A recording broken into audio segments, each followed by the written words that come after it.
So a question I see often in the battle royale genre is, how do I get better? Because let's be real, it's not like there's a practice mode where you can go perfect your skills. You're forced to go into a match with tryhards that literally have no life, kind of like me. But Bloodhunt is different. There's a lot of things going on at once when you hop into prog. You have NPCs shoot at you, you have NPCs give you perks, you have players climbing up the side of buildings, aerial gunfights, and so much more. This game kind of reminds me of Call of Duty Advanced Warfare in a lot of ways, but today I'm going to be giving you guys the steps it will take for you to get better at Bloodhunt. So if you're new to the channel and want tips and guides on how to get better at Bloodhunt, subscribe to the channel and give this video a like so I know you're enjoying the content. Now let me preface this by saying, with anything that you do in life, it will take time and effort to become sufficient at it. How much time it will take depends on how much time you put in. Some people pick up things easier than others, and others it might take a bit more time. I've been playing video games, and particularly FPS games, since I was like 8 years old, and now I'm 23. So it usually does not take me a long time to get good at a game. And this is not to gas myself up or anything, it's to show that people are different based on their experience. Now, if you're new to battle royales and shooter games in general, it will take you a bit longer to get the hang of it. And one of the first things you need to master are the basics, and that starts with movement. Movement usually is the first thing in any game that you must understand because, well, most games, let's be real, you have to move in order to get to point A to point B. But in Bloodhunt in particular, the movement system is very important. I will be coming out with a movement guide in the future. You need to understand movement and how it works, because this game, you're climbing up walls, you can literally jump mid-air with certain characters, you can go invisible, some characters can teleport. There's a lot of things going on at once. So what I recommend is everybody going into the tutorial and quite literally practicing their movements, because that is exactly what I did for actually a couple of hours. Because when I first played this game, I honestly think Bloodhunt is one of the hardest battle royales I've ever played. Harder than Fortnite, harder than Warzone, harder than Apex, literally because of the movement. And all those other games, you know, you have some things that might put you in the air. You know, Fortnite, you have the whole building aspect, which is why a lot of people stop playing it. But personally, in this game, it's a very small map. You have third party after third party after fifth party after eighth party. Everybody's jumping in the air, everybody's going invisible, teleporting, this, that, another. You need to be able to move to get yourself in and out of situations. Like I said, I spent actually a couple of hours getting the movement down packed. That included slide jumping. I don't really use the boosted jump, guys. I know some people like the boosted jump or the double jump. I don't think the double jump is really worth it. I don't think you really have much time to do it in an actual match, so I really don't worry about it. All of my mobility abilities, I perfected that into slide jumping and just keeping momentum. This game is a very momentum based game, and as soon as you lose your momentum, it's not hard to get it started back up, but it will take like a couple of seconds to get the momentum built up. So if you're in the middle of a gunfight and you're sliding and jumping and whatever all over the place, you will need a few seconds to get your momentum back so you can either resume the fight, aka get back in it if you're the one being the aggressor, or if you're running away, you need to be able to keep that momentum. But if you do end up losing your momentum and you get into a gunfight, you will need to have good aim, which does lead me into the second half of the basics, which is your aim. In order for you to be good at any game, that especially a shooter, there is literally two things which are the basics that you need to master. The first one is movement, which we just talked about. The second thing is aim. If your aim is not good, you are not going to be doing shit to anyone. Bro, you won't even be able to get kills, and that's clearly obvious because you won't be able to shoot anyone because you're missing all your shots. Now, there is a tip that I am going to bring up about aim that you probably should know, especially with this game in general. If you guys want to perfect your aim, I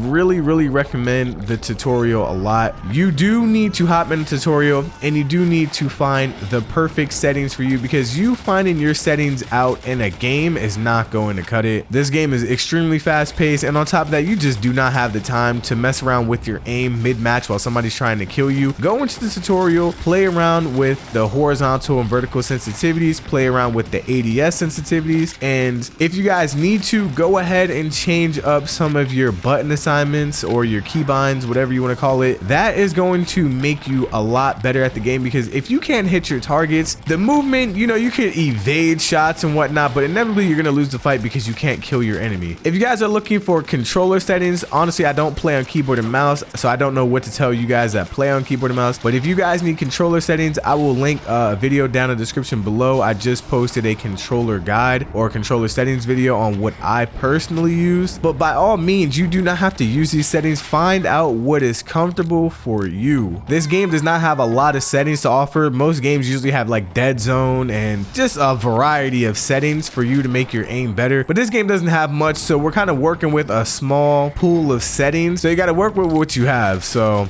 yeah, not much you can do about that. Something about aim that I want to bring up is how you're actually shooting at people. So what I realized in this game in particular, and a lot of you guys are going to love this tip if you haven't figured this out already, but I'm gonna tell you right now, if you're close range or even like a close medium range, Hipfire. Like, do not try to ADS down the sight. I promise you, if you Hipfire, you're gonna realize that you're gonna hit a lot more of your shots, and you're not going to be as slow when it comes to getting in and out of gunfights, because this game does have a mechanic where, say you are in an aerial fight and you decide to ADS, you will fall a lot slower mid-air, and sometimes this can be a good thing or a bad thing depending on if the player that you're going against is stationary or not. At the end of the day, you are kind of like a sitting target in mid-air, which is horrible because that opens you up to be shot by anybody that's in the area. So what I do recommend is, the majority of the time, guys, let's be real, the fights are pretty close range. I do recommend only Hipfire close range. ADS if they're medium to far range, where you're like sitting stationary trying to hit at somebody. That is the only time I really ADS. But if I'm in a close range gunfight, close to close mid, not completely mid, but close mid, I recommend you Hipfiring. That's going to help out a lot of players, especially if you didn't figure that out already, because if you're trying to ADS point blank, bro, I promise you it's not going to work. People move around way too much and way too fast. With Prowlers, Vanish, and the Nosferatu clans Vanish, they move extremely fast. With the Vandals or Brute, whatever you call those people, they're jumping really fast mid-air. It's absolutely insane. The teleport, bro. ADS in close range is not going to work, guys. Just don't do it. So these are the basics that you must master in order to be good at honestly most shooter games in general. I really can't give you guys much of any tips in the sense of, if you do this you will win the majority of your gunfights, or if you do this you will win 100% of your gunfights, or if you move that way you'll, you know, it is a battle royale. Everything is variable, and in some matches you might have to change up how you play, which brings me on to what I like to call advanced tips, because these are tips that only come with experience or observing how better players play the game. And that tip I want to bring up is strategy. So guys, when you play a battle royale, I don't know if your goal is to win or if your goal is to get a bunch of kills, but personally I like to get a bunch of kills and get the win. If I get the win with a little bit of kills, I'm not really satisfied, and if I get a bunch of kills and don't get the win, I'm also not satisfied. Now everybody's goal is different on what they are trying to achieve when they play a game. Some people might just be trying to have fun, but personally I don't see how you have fun unless you're getting a bunch of kills or winning, one or the other, or preferably both. I'm a really competitive gamer, so if you're just getting on a game just to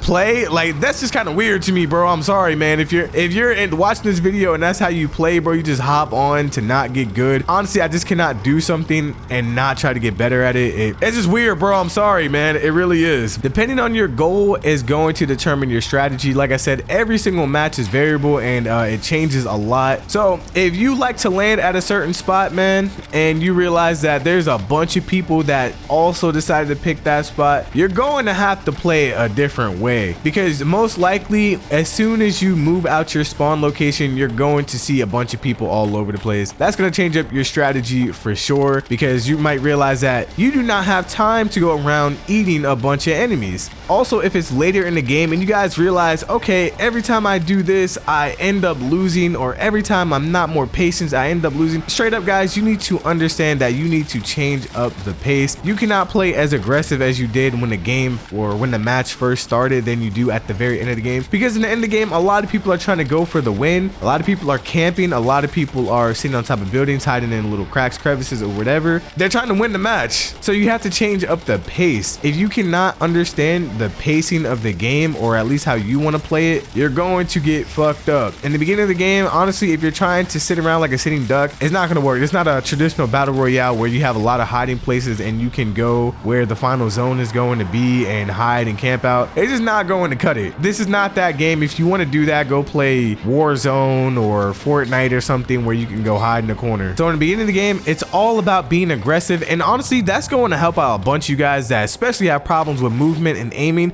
because you're going to get into a bunch of gunfights, and if you get fucked up a lot and you end up losing, bro, just start up another one. Adapt and change to the situation and how you play. Don't just keep doing the same thing over and over and over again and wonder why you're losing. For example, if you realize every time you go to Diablerize your enemy, you end up getting shot in the back because you didn't think about your surroundings, well, guess what? If the coast is not clear, do not Diablerize your enemies. If you didn't realize that by now, you know, sometimes you might make a mistake here and there. Those mistakes should become less and less and less and less and less. I think another thing that most players should definitely know, huge tip, understand the class and the archetypes that you're playing, know their strengths and their weaknesses. For example, if you're playing with a Nosferatu, aka the Prowler or the Saboteur, you're really not primed to be doing a lot of moving around. You're more of a stealthy tracking kind of character, which is literally what the character was made for. You're not the brute where you can literally leap mid-air and, you know, gain momentum and escape gunfights or enter gunfights. You're also not the muse where you can literally teleport into gunfights, teleport out of gunfights. If you go down, you can teleport away. Your mobility is not that great with the Nosferatu clan. With that being said, a lot of players like to use melee because you can quite literally go invisible, get that little speed boost, go behind them and start slicing them up. That is a very good strength, and the movement is a very huge weakness. Not to say that you can't have good movement, I'm just saying escaping gunfights and escaping and entering, it's a lot different from the other classes, and depending on the class and the archetype that you guys decide to play is going to determine your play style. So if you want to be a bit more aggressive, I personally like to use the brute, because as soon as I finish off the melancholic resonance blood, I can literally jump once every 8 seconds or 10 seconds. I believe it's 8 seconds, but I can literally leap in and out of fights like nothing, man. So I'm very mobile. I can do a lot of shit. Same thing kind of goes for if you're the muse or whatever the other version of muse is. My bad, guys, I really don't know the archetype names. I do know, you know, there's 2 of each except the enforcer class. But if you guys pick the muse, you can get into a lot of gunfights and you can honestly finagle your way out with the teleport. And then obviously you guys have that ginormous heal. On top of that, if you guys decide to level up the sanguine perk that gives you guys the heal over time, you're going to be a very difficult player to fuck with. You're going to be really hard to kill. So please understand your class and archetypes. That is huge, because whatever you pick determines your playstyle. All in all, guys, I want you to realize that everything that I'm talking about, all of this plays into your strategy, but the overall scheme of what's really going on is you're improving your game sense. Now, game sense, like I said, this is something that you have to learn by experience. You're just not going to be able to get good overnight unless you've been playing shooter games for a very long time. On battle royales in general, you guys kind of understand tactics, strategies, movement, aiming, all of that. You know, it's not going to really take you much time. You know, every game is a little bit different in their mechanics. So once you learn the mechanics, you're kind of going to be set. But if you're a newer player, man, this is everything that you need to understand.